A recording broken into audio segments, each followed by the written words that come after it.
Ayanokoji Kiyotaka. If you're not familiar, Ayanokoji is the mysterious and strategic student from Classroom of the Elite. While I think this goes without saying, don't try to emulate every aspect of Ayanokoji. He is reserved, secretive, and often emotionally detached. But he does have key traits that can have a huge impact on your life. First, he remains fearless in the face of incredible pressure, which second allows him to outsmart just about everyone. So let's first dig into what you can learn from him when it comes to staying fearless in pressure situations, and then how you can use your wits to come out ahead. First off, perhaps the most noticeable thing about Ayanokoji is that he rarely overreacts in situations of extreme pressure. Ayanokoji's calm, non-reactive demeanor is extremely unsettling to his adversaries, but even more importantly, it's in this remaining calm that he's able to put into practice all of the other strategies that we're discussing in this video. So this piece is foundational. Now, Ayanokoji wasn't born fearless. None of us are. He developed this trait through systematic training and exposure to high-pressure situations. The same principle applies in our lives. If we want to remain fearless in certain situations, the most reliable way isn't simply by focusing on keeping a straight face. In fact, the more you think about your demeanor when you're nervous, the more likely you are to falter. So even though people notice the unflinching face, the best way to get there is through what's called exposure therapy. Essentially, you put yourself into less challenging simulations of whatever difficult scenario you're about to face. For instance, if you're going to give a presentation, practicing in front of a small, familiar audience can go a long way to calming your nerves on the big day. Or if you want to be more comfortable in social situations, starting small by initiating brief conversations with strangers can challenge you without triggering total panic. But Ayanokoji's experience also shows us what happens if you expose yourself to overwhelming situations rather than gradually increasing challenges. When overwhelmed, you can become traumatized. While you may retain total calmness in stressful moments, you will inevitably find destructive coping mechanisms to deal with what you haven't faced. And throughout Classroom of the Elite, we see Ayanokoji's emotional stability challenged as his past traumas come to light. So as you're building towards fearlessness, don't rush in too fast. It can be counterproductive. Now, outsmarting people requires more than just composure. Ayanokoji often has to persuade people that have every reason to distrust him, and he exhibits three powerful tools that regularly keep him in control. The first is his use of state-breaking questions. For example, when someone is trying to corner him in a conversation, he might ask an unrelated question that breaks the flow and allows him to regain control. This technique is effective because when we're under pressure, our natural response is to go with the flow, passively accepting the pace set by someone in a position of power. However, by asking a seemingly out-of-place question, Ayanokoji disrupts this flow and creates an opportunity to steer the conversation in a new direction. In your life, you might not need to use this to introduce threats into a conversation, but it can be an incredibly persuasive tool, especially when someone's emotional state is preventing them from moving forward productively. For instance, if someone is upset, asking a random, lighthearted question can snap their state for long enough for them to consider more empowering possibilities. So keep this in mind when emotions, yours or someone else's, get out of control. Asking a seemingly irrelevant question gives you the opportunity to retake control of the situation and move it towards a more productive solution.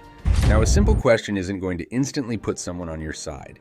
In fact, other people can be counted on to continue to pursue their own agendas, which is why we often see Ayanokoji get what he wants by finding a way to align his needs with the other person's.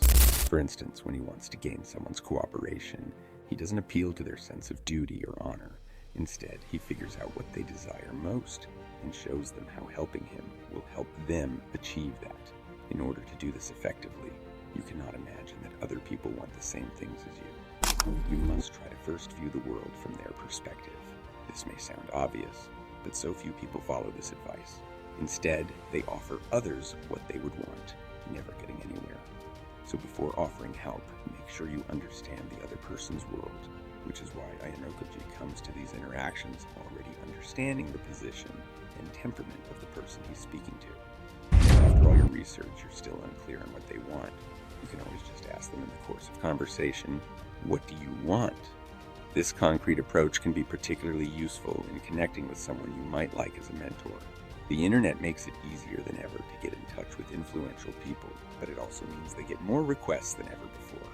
So rather than the typical let's chat over coffee, research a particular problem they may have and offer to meet to discuss how you can specifically help. This is a much more effective way to start that relationship.